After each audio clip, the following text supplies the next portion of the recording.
To another issue now, something that we've been keeping our eye on, of course, over the last especially week or so here. That is Syria and the decision from President Trump to pull back from Syria, leaving the region in a state of uncertainty, many of his critics say. To the retired U.S. Army Lieutenant Colonel Danny Davis on what this means for Syria in the future. Hello, thanks for joining us. Always good to be here. Thanks for having me. I guess the first question is, what did you make of this decision by the president?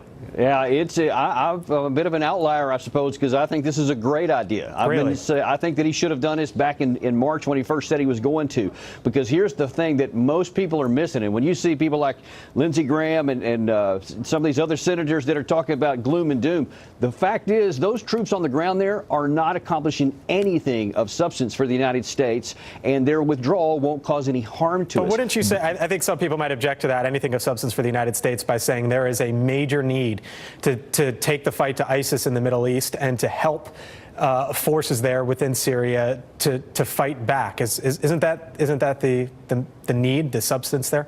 Well, whether somebody thinks that's what we ought to do, the fact of the matter is those few troops on the ground are not hardly doing much of that at all, because who is doing it, who is lifting the heavy weight, is the Syrian Democratic Forces. We've been advising them, but I assure you they have been doing a great job on their own, and they're going to continue to do it whether we're there or whether we're not. It's also important to point out that the Russians are against ISIS. Syria is against ISIS. Turkey is against ISIS. Everybody up there arrayed is against ISIS. So the fact that a few U.S. troops are going to leave does not mean the fight is going away. So you're comfortable turning things over to Russia, it sounds like.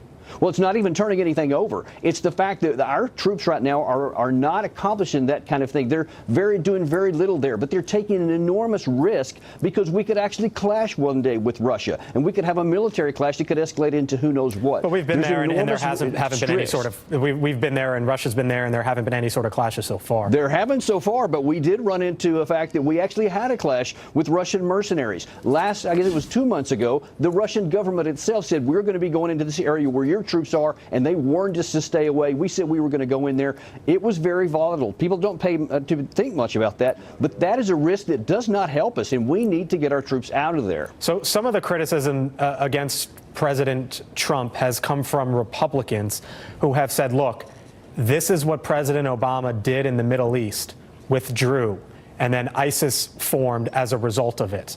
Right. You're not worried that a withdrawal could lead to another surge from ISIS or whoever might percolate from that area?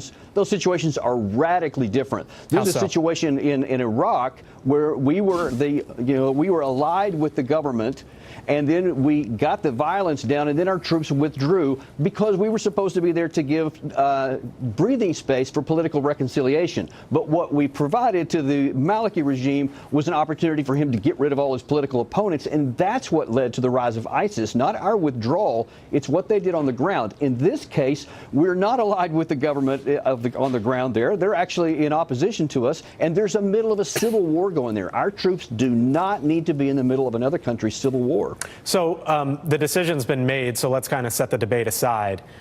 Now that U.S. troops are going to be coming home, what happens inside Syria in your estimation? Right. There is likely going to be some jockeying back and forth, because the fact that we're there made some people concerned, and maybe they wouldn't take action. They would, and it's likely to get chaotic for a while. But the fact remains that there is still a civil war there. And if anyone thinks that this is some boon to Iran and to Russia, I assure you they don't want to be responsible for paying for all of this stuff that's going on, and they don't want to have to go after more troops in that area than they have to. They were actually benefiting from our presence there, and now they're going to have to be responsible for it because it's still their country. The retired U.S. Army Lieutenant Danny Davis. Sir, thank you for joining us. Appreciate it. Merry Christmas. Happy New Year. Always my pleasure. And thanks, same to you. Yep.